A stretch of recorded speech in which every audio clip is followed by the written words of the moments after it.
Good evening, guys. Before we get started, let me just say welcome back to my channel. If you guys like the videos, then be sure you like and subscribe with post notifications on. We're trying to grow the channel, and I'm trying to hit 10 subscribers before March 12th, which is my birthday, if you didn't know. But I'm trying to reach 10 subscribers. So if you're watching this and you're not already subscribed, be sure you subscribe. It helped me out a lot. And let's get into it. Okay, so today we are actually going to be talking about my favorite team, the Boston Celtics, and what they could do to try to make a run at the finals. I don't know why I keep adjusting my hat, but yeah. But, you know, it's, especially with how the Eastern Conference is this season, with, you know, Joel Embiid and Ben Simmons and Tobias Harris and Seth Curry and basically everyone on the 76ers doing well. And then, hang on, I'm just gonna, lower my chair a bit. And then you got, you got Miami Heat could turn it around the middle of the season. The Cavaliers might make it into the playoffs. The Knicks, the Hornets, you know, they all have been really good. And I feel like those are all teams that could, you know, beat the Celtics in the playoffs. Even the Bucks, if I didn't already mention them, you know, they got Giannis, they got Drew Holiday, Chris Middleton, all those people. So I feel like even they could defeat the Celtics, which is not a good thing. And this has been emphasized by literally everyone and their grandmother and grandfather and great aunt that the Celtics need a better big man. That's all they need. And I feel like they'll be championship contenders. See, the worst part about all of this is they could have already had a really, really solid big man, like a Miles Turner or, you know, something along those lines. Because Indiana wanted Gordon Hayward, and the Celtics wanted Miles Turner. So what could they have done? They could have done a sign and trade with the Pacers. They could have gave them Hayward, and they could have got Miles Turner in return. But no, you know what they decided to do instead? They decided to let him sign with the Charlotte Hornets for $120 million across 4 years. What were they thinking? Now I understand it might have, I think it was renegotiated to where the Celtics got some kind of exception, or they got like 2 second-round picks or something like that from Charlotte. I don't really know, but you still could have got Miles Turner, but you didn't. That was literally all their fault. They could have already been number 1 seed in the East, or maybe number 2. I don't know.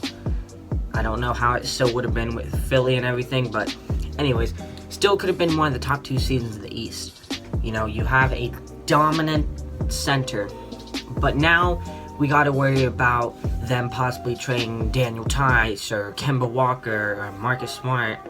And some people are saying that they might trade Jaylen Brown, which will not happen and should not happen at all. You don't trade your second best player just to get, you know, a position that you need. I honestly feel like they need to trade Kemba Walker. That's my opinion, because this is not the same Kemba we've seen in years prior. He's not gonna carry them at all. Something's different about him. He's been getting injured. He's not been performing as well. And I think it's about time to let go of Kemba. So what I think they need to do is they need to package Kemba along with maybe one of their young stars and some picks to try to get a really, really good big man. Now, I heard a lot of people saying about some sort of deal where they wouldn't have to trade Kemba, but they could get John Collins, and they should not even consider that.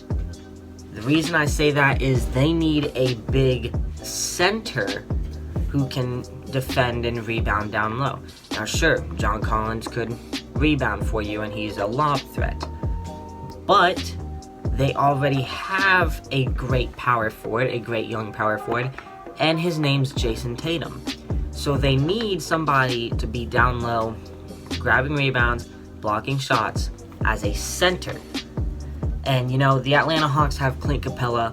I don't think they're going to let go of Capella. Excuse me. And so I feel like the most likely candidates would be maybe JaVale McGee. You know, I feel like he'd be really easy to trade for. Nikola Vucevic. They might want to get, you know, a new point guard, aka Kemba Walker, you know, and run him with Cole Anthony. I don't know how, you know, they're going to figure all that out, if they even will want to trade Vucevic, which, honestly, the situation they're in right now, they could trade Markelle or trade Kemba the next season. So, I mean, it kind of works out. After, you know, Markelle's injury and everything, they need another good point guard. So, I think that's an offer that they should consider. But the one I want to see the most is Miles Turner. I want to see Miles Turner in a Celtics jersey. There's no reason why I would not want to see that. He fits the timeline. He fits what they need. He's a defensive and rebounding center, but he can also sometimes shoot threes, as I've seen in like practice videos and stuff. But question is if Indiana's gonna want Kemba. Another question is, are they going to value them as equals to where, you know, it's just straight up Kemba for Miles?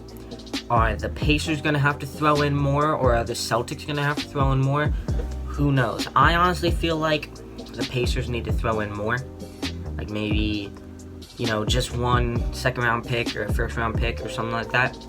Because, you know, Miles Turner's good. Don't get me wrong about that. But Kemba's still really good. You know, I don't know how they'd work it out, you know, in the front court, back court. I always get front court and back court confused, so whatever the guards are, I don't know how they'd figure that out. Maybe I'd say Malcolm Brogdon at shooting guard with Kemba at point guard would be pretty good. But two really likely candidates are JaVale McGee, who I've seen the Celtics supposedly have interest in, and one that I don't hear people bring up because they think he's a bust, they think he's washed, but I think the Celtics need to give him a chance, is Mo Bamba. That's another deal with the Magic that they could make, and I feel like when given the right opportunity, whether you want to run him behind Tristan Thompson or start him in front of Tristan Thompson, I feel like Mo Bamba could do some great things for the Celtics. Now, I feel during, you know, free agency, the Celtics did kind of miss out. They could have already had JaVale. They could have had Dwight Howard, you know, but, you know, you win some, you lose some. Overall, it comes down to what the players want to do. If the players want to sign with the Celtics, if they want to sign with the Cavs and 76ers for some godforsaken reason. But, you know, that's all up to the players. It's not always up to the front office who they're going to sign. So, you can't really judge them for that. But as far as a Mohamed Bamba trade would go, I feel like honestly, giving up Daniel Tice and some picks would be enough to get Mo Bamba. I don't feel like you have to move Kemba to get Mo Bamba. Same with JaVale McGee. They would not take Kemba because they already have, you know, Darius Garland. They already have Colin Sexton. The last thing they need is another freaking point guard. Like, I know that Colin Sexton or Darius Garland, whichever one it is, one's, you know, running point guard and one's running shooting guard, but they're point guards. They are both point guards. You don't need a third point guard. We don't need to go, again, with the Phoenix Suns crap of doing Goran Dragic, Eric Bledsoe, and Isaiah Thomas, I think is what it was, but, you know, I feel like the Cavs would not accept that kind of trade. Also, another thing I've heard is them wanting to go after Drummond.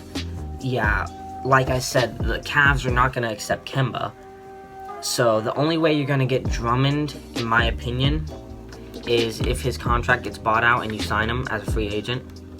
But at that point, I feel like he'd go to the Nets instead. So I've also heard people say that they should trade for Jared Allen. I don't feel like the Cavs are going to trade Jared Allen. If you haven't realized a running theme, the Cavs have a lot of really good defensive and rebounding-minded centers, which is one of their kind of big problems because they have 3 good ones and they can't really figure out what to do with all of them. But yeah, I honestly feel like JaVale McGee, you know, you could maybe try to send off Daniel Tice, or they might want to take back Tristan Thompson. I'm not for sure. Do not give up Marcus Smart for JaVale McGee.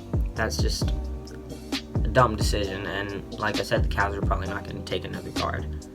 But yeah, Mo Bamba, JaVale McGee, those would be great options. Sure, they're not the superstar that everybody's saying that the Celtics need, but it's still going to be good to push them a little further. Another thing I've heard is people saying, oh, well, they could trade for Bradley Beal or Zach LaVine or Victor Oladipo. Yeah, no. Unless you're going to instantly flip them and try to get Vucevic or Drummond, yeah, no, you do not need those guys. You do not need more or better guards and wings when you already have Marcus Smart, Kemba Walker, Jeff Teague. I've heard some people say that they should go after like a Bradley Beal or Zach LaVine or Victor Oladipo. Yeah, no, they should not do that unless they're going to try to instantly flip those guys and, you know, try to send them off to get Drummond or Vucevic. They should not do that because they do not need more guards or wings or anything like that when you already have Kemba Walker, who you're trying to ship off, Marcus Smart, who you might ship off but you don't need to, Jaylen Brown, Jason Tatum. I'm pretty sure Peyton Pritchard is a shooting guard or point guard or something like that. Jeff Teague, if I haven't already said his name, I don't think I have. But you get my point. You have enough guards and wings. You do not need to get more unless you're going to ship them off. And if you traded for Bradley Beal or Zach LaVine, you should not plan on instantly flipping him. Victor Oladipo is a different story. I could see them doing that with him. But you should not plan to instantly flip him. But I've gotten my point across. The Celtics don't need a superstar. All they need is a better big man who can help rebound and defend down low. So I've gotten my point across. I think you guys get what I have to say here. If you guys have any opinions on what the Celtics should do, or if you have any more suggestions on like a team I should do in one of these videos, or if you want to see maybe like my all-star votes or something like that, or all-star predictions, award predictions, stuff like that, let me know down in the comments below. I'm trying to produce literally anything that anybody recommends because, well, yeah. So let me know what you guys want to hear. If you guys like this video, be sure to like the video, and if you want to see more stuff like this, be sure you subscribe with notifications turned to all, and I'll catch you guys in the next video.